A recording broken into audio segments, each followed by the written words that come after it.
If you're looking for a simple and straightforward build for Eriette of the Charmed Apple, then this video may not be for you. However, if you're looking for a more in-depth perspective and my list of considerations, then I think you've come to the right place. Eriette of the Charmed Apple is a 3-mana Orzhov commander that reads, each creature that's enchanted by an aura that you control can't attack you or planeswalkers you control. And at the beginning of your end step, each opponent loses X life and you gain X life, where X is the number of auras you control. And on the surface, this sounds amazing. However, there are many problems with this commander as we begin to build this Auras Matter deck. Our first problem is that we need enough auras in this deck to actually make it work. This often means in any theme deck having greater than 30 of whatever that thing is. And no, regular enchantments do not count. No, we need to be playing an enchantment aura. And because of the low density of these quote unquote staple cards or staple auras in our case, we're going to need to run with the best of what we have. This means putting in plenty of auras on our opponent's creatures to gain value. However, if the creature dies, we lose our aura and Eriette will not trigger on our end step. She's going to paint an unnecessarily big target on our backs if she sticks around for any amount of time, as I've seen with cards like Babala Saga. And Symmetrical Life Drain tends to raise eyebrows and often causes people to put an improper level of threat assessment onto our commander. In our case, Eriette will draw a lot of attention. And without the massive payoff, or card draw in that matter, that's stapled on Eriette, this results in more of our feel-bad games. The first part of Eriette's ability states that enchanted creatures your opponents control cannot attack us if they're enchanted by an aura that we control.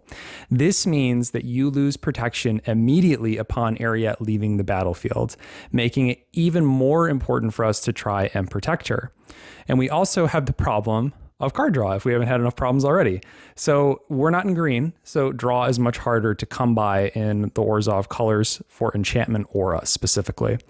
So we need to put an increased emphasis on this with our deck building. For example, we need more enchantments that replace themselves. And then finally, as mentioned, we're not in green. So ramping becomes a little bit more difficult, and we need to mainly do it with our artifacts and also with things that cost reduce. Again, making us more vulnerable to all types of removal. So I guess that raises the question, why even build this deck? Well, I'll tell you why. Rachel Weeks of the Command Zone stated, you have to run a lot of bad cards to do this type of effect, unquote, in reference to Eriette. And I would only partially agree. I think that you and I will be running extremely playable cards, which literally won't be played anywhere else. And that's the reason that I love this commander. That's the reason I want to build this deck. Similar to the Scorpion God for -1 counters, Eriette makes certain cards that have not seen the light of day shine. And keep in mind that as we move through this deck perspective, we do not need to play Eriette early. It will often be better to wait until her time is right and then bring her in to redirect attacks and or drain our opponents. It will also be a good idea to wait until we have protection in hand so we can protect her the turn that she comes down, the turn that she's in play. One final piece, my deck does have a soft focus on life gain and has a few life gain payoffs, which will be highlighted in this deck perspective. And there will also be multiple cards that focus on bringing our enchantments back from the yard, because you can count on our opponent's creatures dying. And if there's no way to bring back our auras, we're simply just going to be dead in the water and our overall payoffs are just going to be a lot weaker. Let's talk enchantments, or more specifically auras. This deck has 35 total enchantments, 33 of which are auras. Every single enchantment had to fight for its place in this deck. 33 auras should be more than sufficient to reliably draw into, allowing us to hopefully flood our board and then play Eriette for a big swingy turn. This is also where I had to make some of the more difficult cuts for this specific deck, and I don't think I would have ever considered these cards outside of this specific situation. Prime example, cutting Swords to Plowshares and Path to Exile for favor of On Thin Ice and Ossification. This was painful to say the least, but we need to hit our aura quota, and these cards are an effective way to do so with a low overall risk to losing them compared to auras that would rather enchant our opponent's creatures. Remember, these exile and they enchant a land that we control. I've also played against other folks in my LGS who have used these exact 2 cards, and they put in work. They're actually good, and they'll serve us well here. I also had to cut cards like Smothering Tithe and Sphere of Safety. Smothering Tide was cut because, well, it's not an aura, but also we have a low to the ground commander that's only in 2 colors. I felt that we didn't need so much fixing or the flexibility that treasures allow us. In the most competitive scene, we won't be running Eriette anyway, but you could make a concession to include this card. And as far as Sphere of Safety is considered, it's 5 CMC. It's powerful, but we want recurable enchantments. And for that reason, we're going to be running Ghostly Prison instead, because our Sun Titan and Guardian Scale Lord will be easily able to recur these pieces from our graveyard. Finally, we're going to be cutting all double pip cards such as Sanguine Bond, which I do think pairs nicely with this deck, but it's expensive at 5 mana and it's also not an aura, which I think was enough going against it that I had to make the cut. However, Veto of the Dusk Rose did make it into the deck. He's cheaper, the effect is stapled onto a body, he has an activated ability for us to use, and he is in fact recurable with Sun Titan and Guardian Scale Lord. Now let's talk about cards that I thought just weren't quite good enough to make the cut. We aren't going to be going for a Voltron strategy, so something like Sigarda's Aid, which is very flexible admittedly, just won't make it in. Normally this card's super good for those decks that want to cheat the equip cost, but in this deck, it doesn't really have that synergistic effect.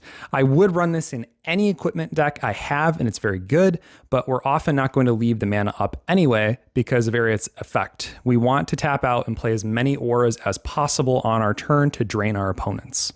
I also didn't include cards like Umber Mystic, mostly because there was very little fat to trim on this deck to begin with, but also because her effect is only applicable for auras that are attached to permanents that we control. We are frequently going to be enchanting our opponent's creatures, and again, this card is often superior in more of a Voltron strategy, not our strategy.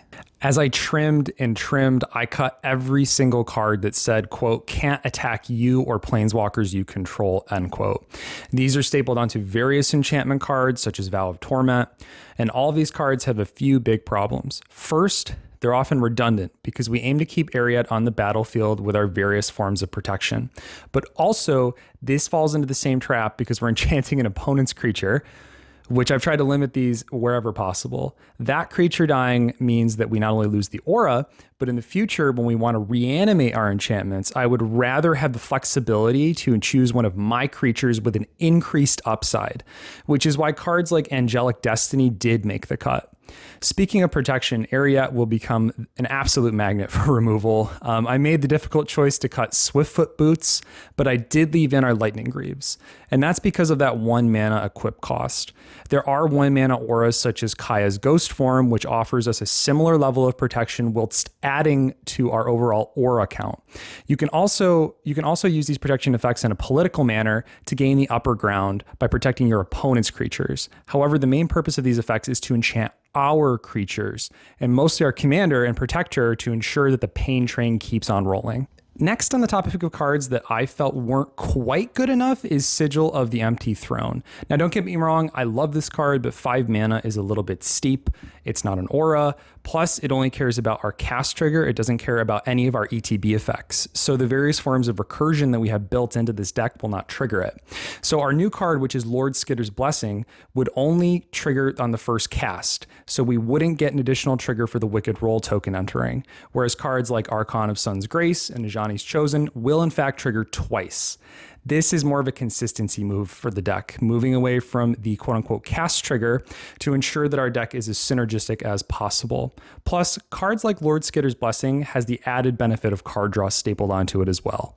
Finally, I'm running cards like Songbird's Blessing instead of Armored Sky Hunter or Heliod's Pilgrim, although I do very much like both of these other cards. Again, aura synergy is real, and being able to reliably hit an aura every single time with Songbird's Blessing is huge. And we again have the political potential to possibly enchant one of our opponent's creatures if absolutely necessary. And remember that Songbird's Blessing will trigger on attack, so the enchantment that we get will ETB before damage occurs. This means that we may be able to do more damage hitting for more, or we may be able to give the attacking creature life gain, or the ability to gain us life rather, which could be important for our overall strategy and some of our win con potential. Now let's talk about card draw. This deck runs out of gas fast, with our average mana value only around 2.49. So we need to ensure that we're drawing enough cards to fuel our strategy. This is where cards like Core Spirit Dancer, SRAM Senior Edificer, Mesa Enchantress, Night's Whisper and Light Pause come in handy. However, the above will simply not be enough to ensure that our deck can consistently get there, so I made sure to include nearly all enchantments that have the ability to replace themselves by drawing another card. Examples of these are Angelic Gift, Grisly Transformation, Rune of Mortality, and Sage's Reverie, which, by the way, will trigger itself if you target the creature that it is enchanting. Please, please, please do not cut any of these, as adding cards into the hand or directly onto the battlefield is the best type of effect that we can possibly have in this deck. The more, the better. And also, don't forget that Light Pause can search out Sage's Reverie if we do cast a 4 CMC Aura spell, which is built into the deck, which is probably one of the better targets to get, if I'm being honest. Before we move on to our win cons, just a few small tweaks to mention. First, I decided to cut Anguished Unmaking in favor of Generous Gift, and this is because we sometimes have a niche situation where we need a creature to enchant, and destroying an opponent's land to ensure that we have a body is a way to get there. Also, the 2 generic mana, and this is maybe more important for Generous Gift, is far more forgiving than needing to meet the Orzhov mana requirement of Anguished Unmaking. For similar reasons, I didn't include Sign in Blood, but I did include Night's Whisper. And the same is true for Phyrexian Arena. The double black pips just sometimes leave these cards completely uncastable for us, plus the Phyrexian Arena isn't even an aura.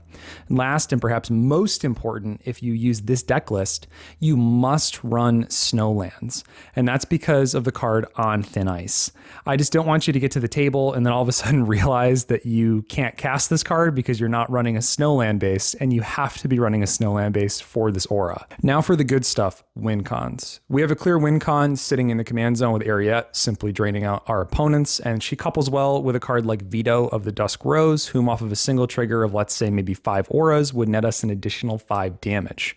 And with our life gain, we had a choice. Do we play something like maybe Felidar Sovereign, which, I don't know, unfortunately it's an upkeep trigger, or do we include something like Aetherflux? Now, I went with Aetherflux Reservoir simply because I think it allows us more flexibility with our overall game plan and also has the chance to gain us multiple life off of casts on our turn. And as mentioned, we also have cards like Ajani's Chosen and Archon of Sun's Grace, which is more of a go-wide strategy to generate tokens and use combat damage to win. But don't discredit our single target damage. For example, our Light Pause can quickly become Flying and Massive to damage our opponents out quickly, although this will be less consistent due to Light Pause being in the 99. But it's still worth a mention, and Light Pause, I think, is still a huge card in this deck that'll offer us a ton of advantage. And for those of us that were thinking, what about Infect? Well, that doesn't really work. Well, Eriette causes our opponents to lose life, and she's not actually damaging them. So a card like Grafted Exoskeleton and other Infect cards are largely off the table. That is, except for Phyresis, mainly because we can enchant an opponent's massive beat stick, and they can do our dirty work for us, killing our opponents with a single attack with Infect. That sounds fun to me, so try it out. Now, I have a suspicion that this commander will age very well. As we go through more and more set releases, the Enchantress support will grow, allowing us to amp up this deck. And I think that that may be more of a reason to build it now, as in the future, there will likely be some extremely killer lines with Eriette. But until then, we're left with a more muddled deck, but still an incredibly fun one. And this deck allows us to spread our wings a bit and explore those cards that don't get the attention that they actually deserve. And I hope that I've inspired you to actually try this deck out. As always, you can find this deck and my others linked on my Archideck profile, linked down below. You can also find my TCG Player storefront linked in the description if you want to financially support what I'm doing here. The absolute best way, however, is to subscribe to the channel. Growing the channel means more outreach and chances to collaborate with other creators. And that's a big goal of mine. Support my addiction so I can continue supporting your addiction. I've been Kyle, and I'll see you guys in the next video.